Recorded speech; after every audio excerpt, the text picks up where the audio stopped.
fayarji'u ahluhu wa maluhu wa yabqa minhu amaluhu. Artinya yang mengikuti mayit, yang mengikuti jenazah itu ada 3. Yang 2 akan kembali ke rumah, yang 1 akan mengikuti kita di alam kubur. Yang mengikuti jenazah ada 3. Pertama yaitu keluarganya, yang kedua hartanya, yang ketiga amalnya. Yang kedua akan kembali pulang lagi ke rumah, yaitu keluarganya, hartanya. Dan yang 1 akan mengikuti ke dalam alam kubur, yaitu amalnya. Orang meninggal dunia setelah dimandikan keluarganya, kemudian dikafani, disolati, dibawa masukkan ke keranda, kemudian ditutup kerandanya, dibopong oleh keluarganya salah satunya dan oleh masyarakat, dibawa ke kuburan. Setelah dikubur, ditanam di dalam kubur, dimakamkan, kerandanya dibawa pulang, keluarganya juga pulang. Hanya 1 yang ikut ke dalam kuburan, yaitu amalnya. Kalau amalnya baik, maka amal kebaikannya ikut kepada jenazah. Kalau amal banyak kejahatannya, kemaksiatannya, maka kemaksiatan, dosanya, kejahatannya ikut ke alam kubur. Dalam hal jenazah ini, saya pernah ngaji di Jawa Tengah, di Solo. Pada waktu itu ngaji ilmu tarikh. Malam ini ngaji tarikhnya libur. Kita ganti dongeng saja. Dongengnya tarikh Mbak Alwi itu. Habib Alwi ya Pak ya. Dongengnya kata Kiai, di Jawa Tengah itu ada orang tua punya anak 3. Yang pertama orang Jawa nih ya, namanya Slamet. Yang kedua Bejo. Yang ketiga Untung. Setelah dewasa, ketiga anak ini ditanya oleh orang tuanya, "Wahai Slamet, kalau gede mau jadi apa?" Slametnya jawab, "Pak, kalau saya gede nanti saya pengen jadi insinyur. Biar bapak kalau saya bikinin rumah, saya juga bikin rumah, rumahnya bagus." Orang tuanya bangga, senang. "Saya bangga wahai Slamet, akan saya biayai kuliah sampai sarjana, sampai jadi insinyur. Jangan khawatir." Yang kedua namanya Bejo. "Bejo, kamu kalau sudah gede mau jadi apa?" "Saya kalau gede mau jadi dokter, Pak." Bapaknya bangga. "Ya sudah, jangan khawatir, akan saya modali sampai jadi dokter. Biar bapak kalau sakit nggak perlu ke rumah sakit, di rumah saja karena punya anak dokter." Yang ketiga namanya Untung. "Untung, kamu nanti kalau sudah gede mau jadi apa?" "Pak, saya nggak akan neko-neko. Saya pengen jadi ustadz, pengen jadi kiai." Orang tuanya ketawa, "Lah, untung. Zaman kayak gini kamu mau jadi ustadz, mau jadi kiai, pengen mangan apa kamu? Pengen mangan berkat baik. Nah, kalau kamu pengen jadi ustadz, jadi kiai, saya nggak akan tanggung jawab. Udah, kamu mondok sendiri, cari biaya sendiri." Dasar Untung ini anak yang soleh, nggak apa-apa Pak, saya akan mandiri, mau mondok sendiri. Kalau bapak mau nggak biayai, ya sudah, saya mau mengabdi di pesantren. Akhirnya mondok. Singkat cerita para bapak ibu sekalian, yang pertama Slamet kuliah di insinyur di Bandung, Bejo di kedokteran Jakarta. Singkat cerita sudah jadi insinyur dan jadi dokter.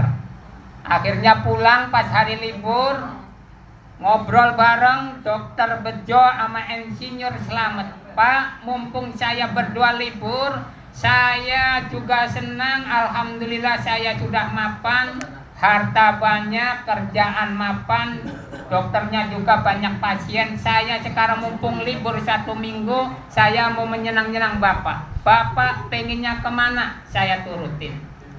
Kata Bapak, saya mendengar berita itu di Taman Mini, bagus sekali. Ya sudah, Bapak mau ke Taman Mini, oke. Pengen naik pesawat, naik bis, naik travel atau mobil pribadi? Udah mobil pribadi saja biar enak. Singkat cerita, ke Taman Mini ini Bapak bersama kedua anak yang sudah berhasil ini. Pulang rumah seneng. Pak, kata Dokter Bejo sama Insinyur Slamet, mumpung masih libur kemana lagi?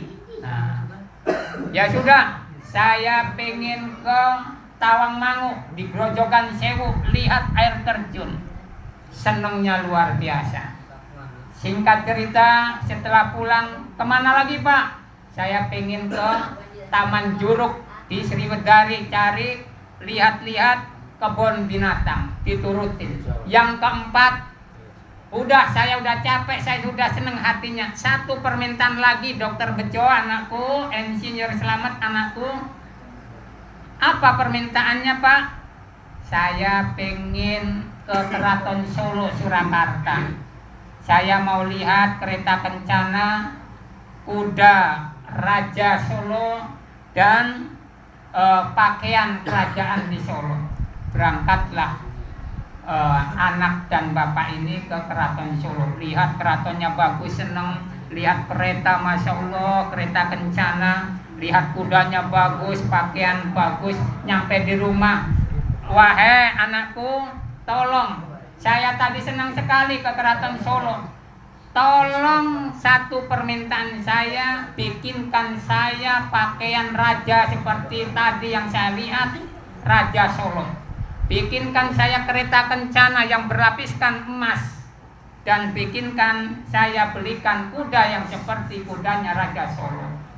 Dituruti Pak, orang kaya, dokter, insinyur. Setelah diturutin, kudanya sudah beli, kereta kencananya sudah jadi, pakaiannya sudah jadi Pak. Akhirnya berangkat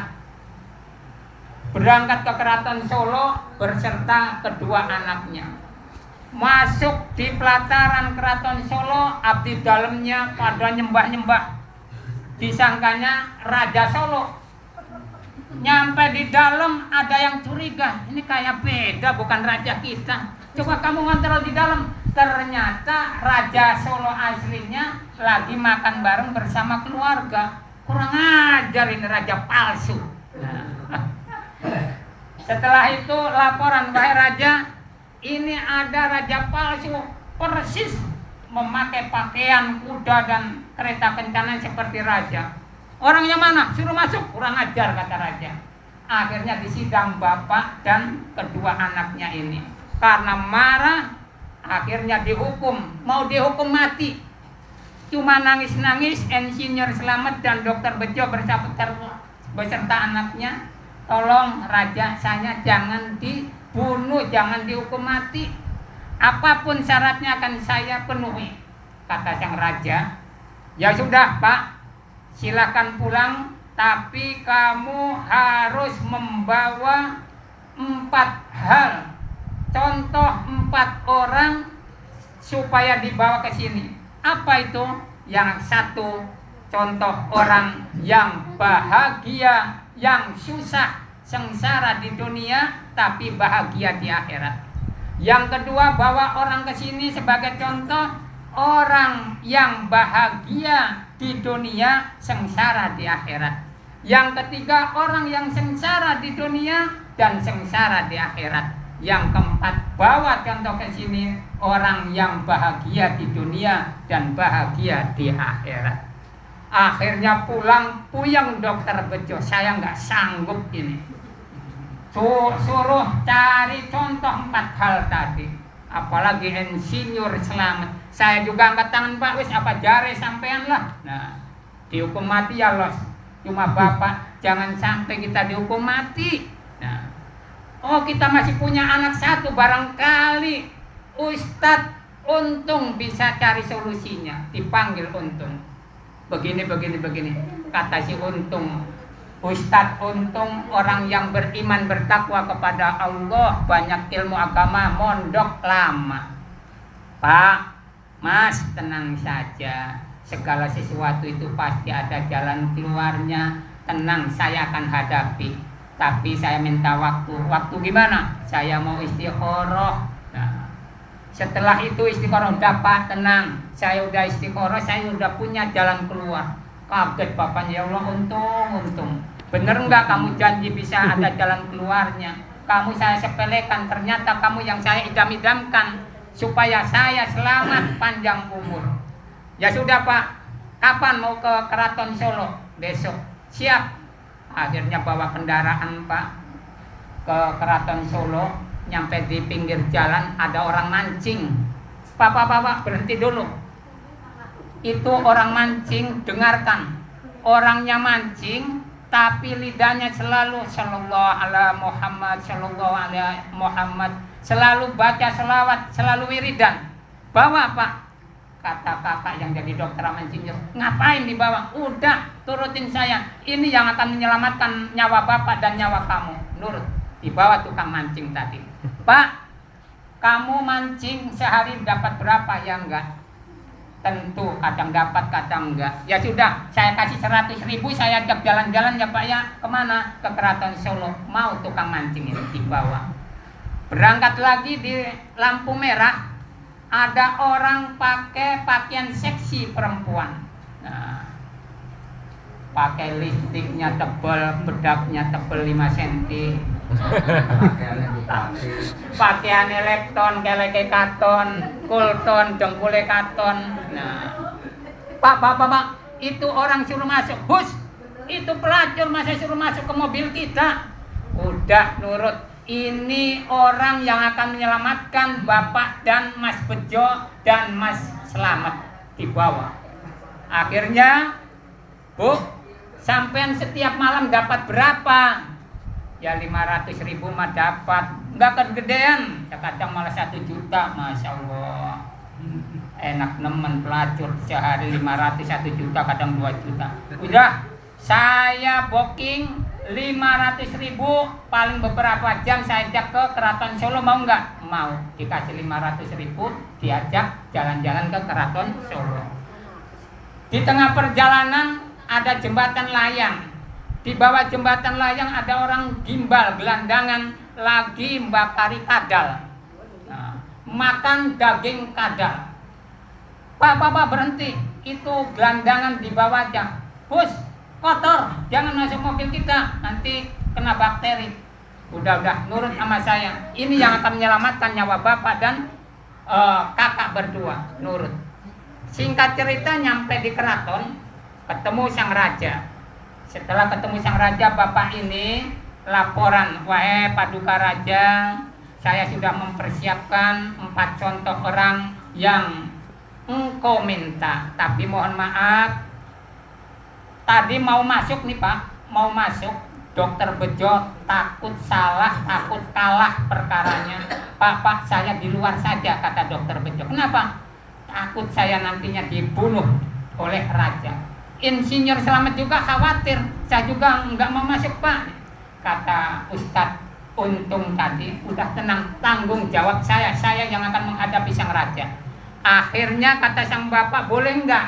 Yang menjawab, bertanggung jawab adalah anak saya. Siapa? Ustadz Untung. Sekolah di mana? Kuliah di mana? Nggak sekolah, nggak kuliah, cuma mondok. Mondok di mana? Itu di pesantren A. Nah, setelah itu sang raja bertanya, dijawab. Ini yang pertama, tukang mancing. Inilah contoh paduka raja, orang yang sengsara di dunia tapi bahagia di akhirat. Mancing sengsara, kadang dapat, kadang tidak, tapi selalu ingat kepada Allah, berzikir kepada Allah. Waktunya sholat, pancingnya ditinggal, sholat duhur dulu. Mancing lagi asar, sholat lagi, tetap ibadah kepada Allah. Ini contoh orang yang sengsara di dunia tapi bahagia di akhirat. Waduh, betul. Baru satu. Yang kedua, wahai Paduka Raja, ini saya bawa pelacur.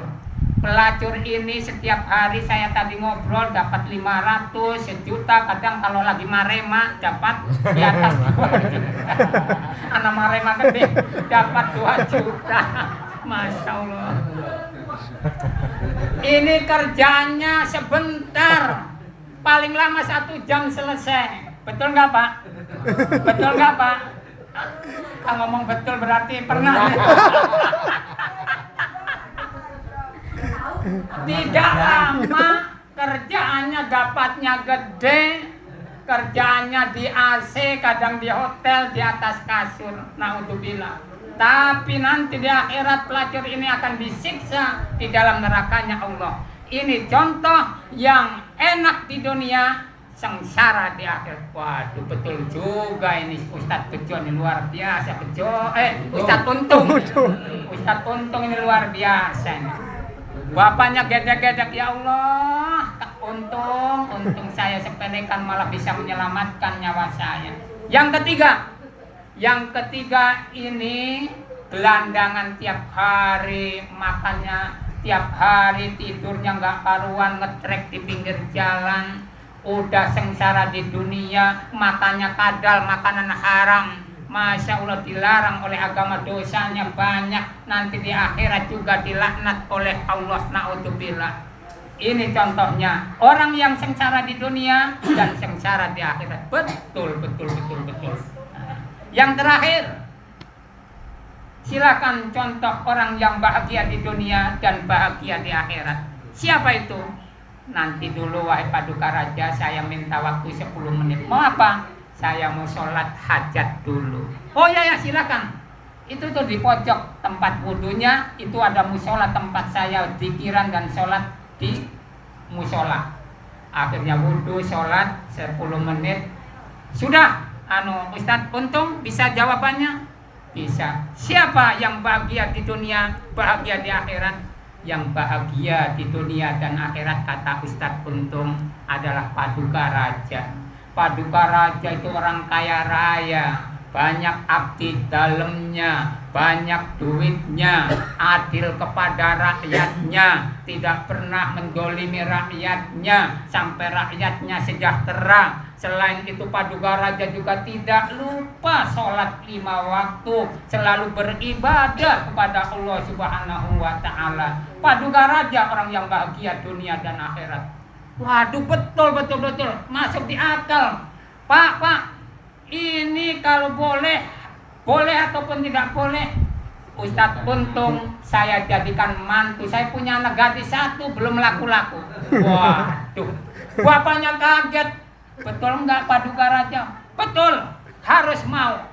Enggak menyangka Ustadz Untung yang ngaji, enggak sekolah, enggak kuliah, dapat anaknya Sri Paduka Raja Keraton Solo. Jadi keluarganya Raja Solo. Subhanallah. Kesimpulannya Pak, boleh kita mengejar dunia, insinyur, dokter dan lain sebagainya. Ternyata yang kita sepelekan, yang bisa menuntun kita masuk ke dalam surga nikmatnya di dalam kubur adalah ilmu agama. Yaitu Ustadz Untung yang belajar agama bisa menyelamatkan kita. Kesimpulannya terakhir, mangga anak kita, cucu kita, saudara kita, mumpung kita masih mampu di pondokaken kabeh bae ning Al-Islah 1 atau Al-Islah 2 supaya bisa menyelamatkan kita nanti di dunia dan akhirat. Mohon maaf, al-insan ma'lul khotawan nisan, manusia tempatnya salah, tempatnya dosa, mohon dimaafkan. Billahi taufiq wal hidayah. Wassalamualaikum warahmatullahi wabarakatuh. Waalaikumsalam.